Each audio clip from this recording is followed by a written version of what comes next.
기분은 어떠세요? 좋아요? 1호라고 하니까 스타트잖아요. 어쨌든 사명감 같은 거 잘해야 되겠다.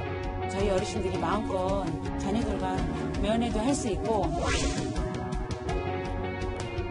많은 분들이 빨리 불안감 떨치고 접종하는 걸 바라죠.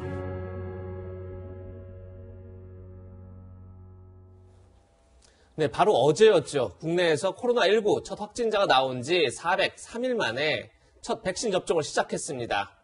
1호 접종자라는 특별한 이벤트는 없었지만 문재인 대통령은 서울 마포구 보건소를 직접 방문해 접종 상황을 지켜봤습니다. 그 모습 같이 보시죠.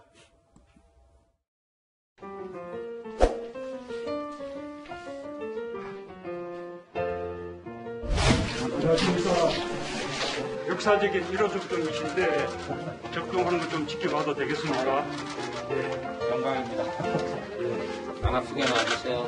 네, 저도 나왔습니다. 의사 선생님이신데 사회 약간 따끔하네요. 우리 총장님은 언제 주셔서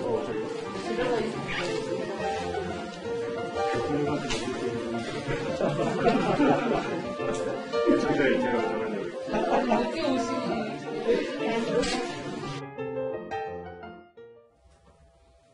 네, 문재인 대통령이 1호 처음으로 접종을 하느냐 이런 논란이 있었는데 1호 접종 대신 1호 참가에 나섰습니다. 그렇다 보니 접종 순서와 관련된 조금 전 문재인 대통령과 정은경 청장의 문답이 굉장히 눈에 띄었는데 이현종 의원님, 네.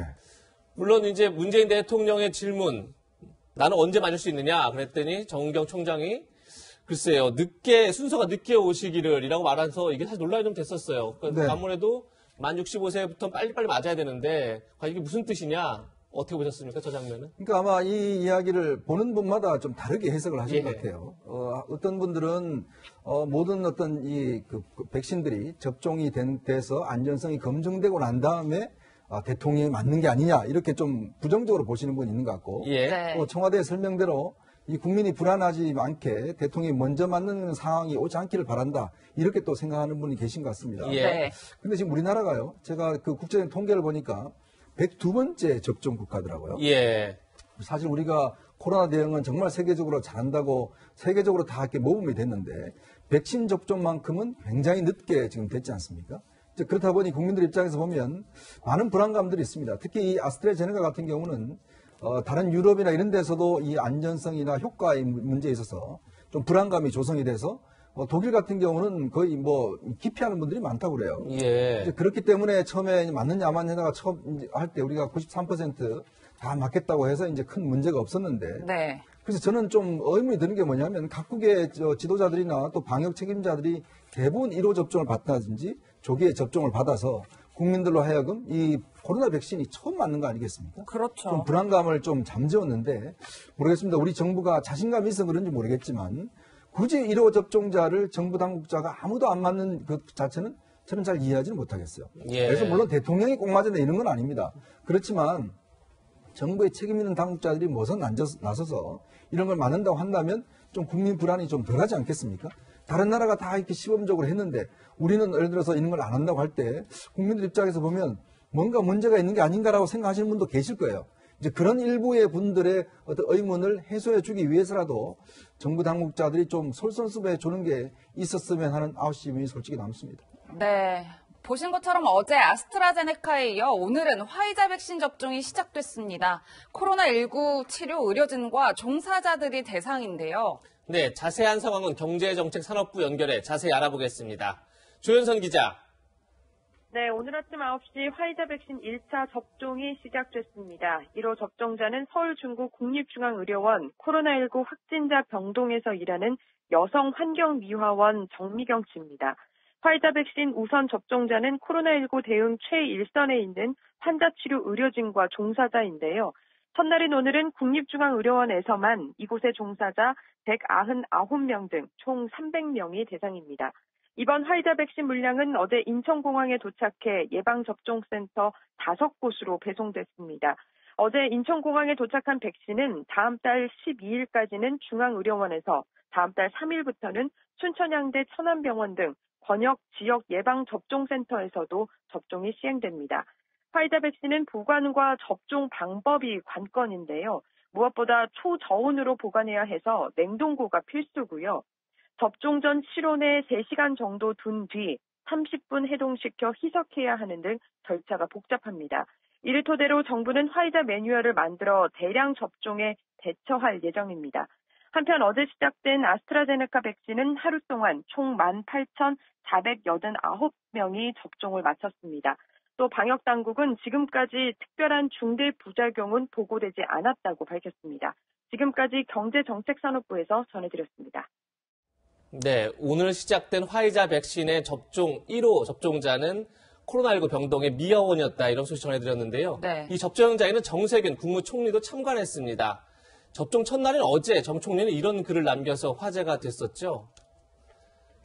드디어 백신의 시간이 왔다. 백신의 시간입니다. 백신을 저처럼 오매불만 기다려온 세균도 없을 겁니다.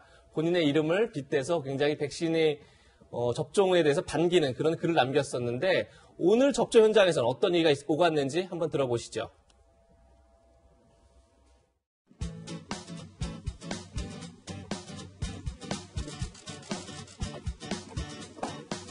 두 번을 맞아야겠다. 32,000명분을 할 수 있는 안이 나와서 중앙센터에서 4,800명을 보고요. 외부로 지금 이제 보내게 됩니다. 유통시키는 것도 그렇고 보관도 그렇고 주사기도 특수주사기라고 그러던데요. 유기분은 충분히 나오는데 그래요?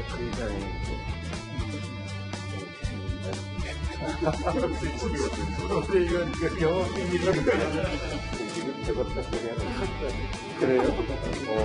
아니 저는 혹시 이게 유기분이 다 안 나오고 또 뭐 있으면 어떻게 하라고 사실 걱정을 하고 있었는데. 지금 오간 대화의 내용은 화이자 백신 한 병당 6명이 접종하게 돼 있는데, 우리나라는 주사기도 좋고 간호사 기술도 좋아서 7명까지 접종하는 그런 실험을 시작했다고 합니다. 이게 성공한다면 전 세계에서 처음으로 한 병당 접종 인원이 6명에서 7명으로 늘어나는 건데요. 유재 변호사님, 굉장히 의미 있는 실험을 시작했다, 이렇게 봐야 될 것 같아요. 네네. 모처럼 굉장히 좋은 소식인데요. LDS 주사기라는 건 로우 데드 스페이스 주사기라고 하는 건데, 한국말로 하면은 죽은 공간이 거의 없는 주사기, 쥐어짜기 주사기라고 할 수 있습니다. 쥐어짜기 주사기요? 네, 그렇습니다. 이게 주사기의 바늘 부분과 피스톤 부분의 공간이 거의 없으면 그만큼 주사 용액이 이게 이제 다 나올 수 있잖아요. 그래서 아마 이제 LDS 주사기라고 하는 것 같은데, 이 LDS 주사기와 우리 한국 간호사들의 이제 기술이 결합을 하면은 전 세계 최초로 한 병당, 화이자 백신 한 병당 6명이었던 것을 7명까지 이제 접종을 할 수 있는 그런 검증을 해보겠다라는 그런 얘기입니다. 이제 그렇게 7명까지 접종 인원을 늘릴 경우에 전체 화이자 접종 인원은 16.7% 증가한다고 합니다. 이게 성공한다면 한국 기업의 기술력과 그리고 한국 의료 체계의 우수성이 이제 합작해서 이룬 쾌거라고 할 수 있는데요. 일반적으로 백신 접종 관련해서 중요하게 보는 것이 3가지가 있습니다. 첫째, 이제 일단 접종률이 높아야 되는 겁니다. 둘째는 변이 바이러스가 발생했을 경우에 그 변이 바이러스에 대응해서 백신도 같이 업그레이드 돼야 됩니다. 세 번째는 이제 접종 거부가 있을 수 있는데, 이제 신뢰를 확보해서 접종 거부를 최대한 낮추는 겁니다. 그래서 이제 이번에 이 LDS 주사기에 관한 어떤 검증은 그 3가지 요소 중에서 접종률을 이제 높일 수 있다는 측면에서 굉장히 좋은 소식입니다. 네, 뭐 어제 이어 오늘도 백신 접종이 순조롭게 진행되고 있는 모습인데요. 그런데 어제 접종자 중 일부는 호흡곤란 등 이상 반응을 호소하기도 했었습니다. 물론 병원으로 이송된 후에는 모두 안정을 되찾았다고 하는데요. 백신 접종 후 흔하게 나타날 수 있는 이상 반응은 무엇인지 전문가의 이야기부터 들어보시겠습니다. 코로나19 백신, 다른 백신들도 마찬가지인데, 보통 주사를 맞은 부위가 이렇게 붓거나 아니면 가렵거나, 이외에도 발열이라든가 두통, 관절통, 속이 메스껍거나, 이렇게 울렁울렁한 증상들도 나타날 수가 있습니다. 일시적인 어떤 면역 반응이라고 보시면 될 것 같고, 대부분 호전되는 걸로 이렇게 알려져 있기 때문에 큰 불안감은 갖지 않으셔도 될 것 같습니다. 네. 백신 접종 후에는 어떤 점을 주의해야 하는지 그것도 한번 살펴보겠습니다. 백신 접종 후에 30 원칙을 지켜야 한다. 이게 뭔지 봤더니 30분간 접종 기간에 머물면서 이상 징후가 있는지 살펴봐야 되고, 그리고 집에 와서 30시간간 무리하지 않고 일단 상황을 지켜봐야 된다. 그리고 30일간 개인 방역에 소홀하지 않아야 한다. 이렇게 30 원칙을 지켜야 된다는 건데요. 이와 관련해서도 전문가 조언 들어봤습니다. 코로나19 백신 접종 프로토콜에는 30분 정도는 접종 의료기관에서 모니터링을 하고 있기 때문에 큰 문제는 없을 거라고 보는데, 귀가하신 다음에 경우에 따라서 나중에 나타나는 경우도 간혹 있거든요. 가능하시면 3일 정도는 좀 주의 깊게 보셔야 됩니다. 일부에서는 30일 정도는 마스크를 써야 된다 이렇게 말씀을 하시는데, 집단 면역이 완전히 형성이 될 때까지는 마스크를 잘 쓰셔야지 스스로를 보호하고 타인을 보호할 수 있다. 최진봉 교수님, 조금 전에도 아까 유지하면서 얘기했지만 접종에 대한 거부감을 줄여야 한다. 그런데 지금 이상 반응들이 좀 나타났지만 사실 큰 문제는 없다 이렇게 얘기를 해요. 무엇보다 거부감을 주는 게 중요할 것 같은데 그러다 보니까 조금 전에 이현종 위원도 좀 당국자들이 나서야 되는 거 아니야 이렇게 얘기를 했었는데 교수님은 어떻게 보십니까? 당국자들이 나서는 문제도 정말 필요하다면 나서야 되겠죠. 근데 지금 상황은 그럴 필요까지는 없다고 봐요. 아까 이현종 위원도 얘기했지만 90% 이상이 1차 접종 대상자는 90% 이상은 다 접종을 하겠다고 얘기를 했어요. 그러니까 접종에 대해서 우리나라는 다른 나라보다 거부감이 좀 적은 거고 이상 반응이라고 하는 것도 일반적으로 우리가 독감 예방주사 맞았을 때 올 수 있는 반응 정도예요. 물론 일부가 메스꺼움을 호소하거나 어지럼증이 있어서 병원에 이송된 경우 있었지만 조금 시간이 지나니까 다 치료가 됐어요. 그 말은 일반적으로 우리가 독감 예방접종을 맞았을 때 일어날 수 있는 반응 정도밖에 아니다. 그러면 우리가 걱정할 만큼 그 정도의 증상이라든지 아니면 부작용이 나타났다고 보기는 어렵거든요. 어제 10,000명 이상이 맞았는데도 그런 상태라고 하면 우리 국민들 모두가 이제 안심하고 맞으셔도 된다는 거예요. 이거는 정치권의 얘기도 아니고요. 전문가들의 말씀이잖아요. 오늘 지금 김 교수님도 얘기했지만 많은 방역 전문가들, 의료 전문가들이 안전하다고 계속 얘기하고 있고 전 세계적으로 지금 이 접종을 다 하고 있는 상황 아니겠습니까? 네. 그런 상황에서 특별한 문제가 없기 때문에 중요한 것은 안심하시고 맞으셔도 괜찮다. 이걸 꼭 인지하셨으면 좋겠습니다. 네, 보신 것처럼 백신 접종이 순조롭게 진행되는 우리나라와는 달리 북한의 상황은 아직 여의치 않은 것 같습니다. 코로나 문제로 북한이 국경을 봉쇄하면서 평양 주재 외국 대사관에서도 이탈 러시가 이어지고 있는 건데요. 러시아 외교관들의 귀국 영상이 공개돼 화제가 되고 있습니다. 영상 보시면 마스크를 낀 아이들과 짐을 가득 실은 수레가 철길 위를 이렇게 미끄러져 내려오고 있고요. 마치 피난민을 연상케 하기도 하는데 이들은 러시아 대사관 직원과 그의 가족들입니다. 이렇게 수레를 직접 끌고 도망간 국경을 건너는 모습인데 국경을 건넌 이후에는 이렇게 환호성을 지르는 모습도 볼 수 있습니다. 네, 최 교수님, 마치 진짜 피난민들이 피난을 하는 모습을 영상케 하는데 어떤 상황인지 구체적으로 좀 설명 부탁드릴게요. 지금 화면카가 약간 설명을 해주셨는데 전체적으로 보면 북한 같은 경우에 코로나19 이후에 국경을 완전히 폐쇄해버렸어요. 그렇죠. 러시아와 중국에서 들어오는 물품까지도 완전히 폐쇄해버렸거든요. 그래서 들어오지도 못하고 나가지도 못하는 상황 아니겠어요?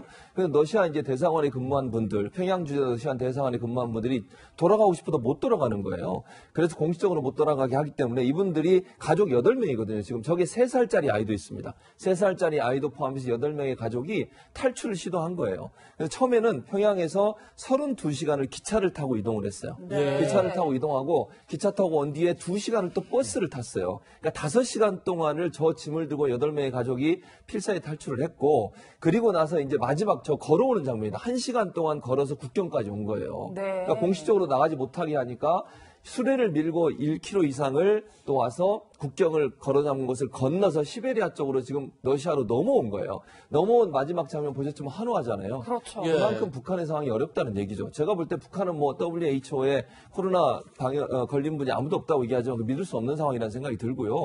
러시아 분들 같은 경우도 대사관에 근무하는 분들이 저 정도로 탈출하려고 시도를 했다고 하면 북한의 이 코로나19 상황이 그렇게 정말 어려운 상황이다 이렇게 볼 수 있을 것 같고요. 그 통제 상황에서 본인들이 탈출할 수밖에 없었던 상황을 생각한다고 하면 북한이 지금 상황이 우리가 생각하는 것보다 훨씬 어렵고 심각할 수 있다는 생각이 들고 지금 백신 같은 경우도요. 유일하게 공식적으로 밝혀진 게 보면 코백스 퍼실리티라고 해서 전 세계적으로 나라에 이렇게 배분하는 그 퍼실리티를 통해서 200만 회분만 지금 확보한 걸로 알려지고 있어요. 북한이요? 그러면 어떻게 다 맞출 수 200만 원 같으면 자기들 예를 들면 지도층이 있는 사람은 맞겠죠. 자기들만. 이런 상황이라고 하면 북한이 코로나19 확산에 상당히 취약한 상황에 빠지지 않았나 이런 생각이 듭니다.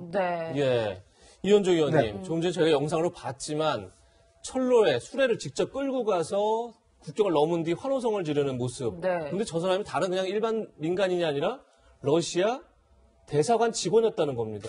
이러다 보니까 그렇죠. 북한 상황이 정말 힘들구나 이런 생각이 드는데 어떻게 보셨습니까? 그러니까 러시아 3등 서기관 가족들이라고 그래요.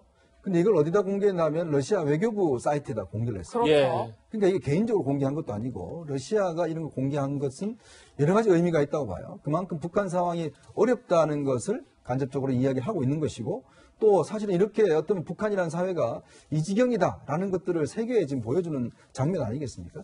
북한이 그만 심각한 게 북한은 이게 코로나가 오게 되면 이게 체제도 위협할 수 있다고 보는 것 같아요. 네. 막을 수 있는 방법이 없다 보니까 특히 이제 북한의 코로나가 심각해지면 특히 최고 지도자가 가장 위험하다고 보는 거 아니겠습니까? 지금 러시아와 중국에서 지원한 여러 가지 물품들이 있는데 그거를 반입을 안 하고 있다고 그래요. 그렇죠. 왜냐하면 거기에 혹시나 코로나 바이러스가 묻어서 올지 모르기 때문에 실제로 그래서 지금 북한의 생필품이 거의 다 고갈되어 간다는 거거든요. 그만큼 일반인 생활이 힘든 상황이고 자체적으로는 뭐 백신뿐만 아니라 지금 측정할 수 있는 장비도 없기 때문에 실제로 저렇게 온도만 재고 있는 마스크만 끼고 있는 그런 상황인데 아마 모르겠습니다. 전 세계적으로 지금 이제 코로나가 특히 이제 이 백신이 이제 공급이 되긴 하지만 네. 그러나 북한이 스스로 돈으로 지금 구입할 방법은 없는 것 같고요. 예. 그리고 나중에 이제 중국이 지원한다든지 여러 가지 방법이 있을 텐데 아직까지 중국도 스스로가 지금 해결을 못하는 상황이기 때문에 북한의 저런 상황은 좀 장기화되지 않겠는가 그런 예상을 해봅니다. 네. 예. 우리나라는 어제부터 이제 백신을 맞기 시작했는데 과연 북한은 어떻게 코로나19를 극복할지도 관심 있게 지켜봐야 될 것 같습니다.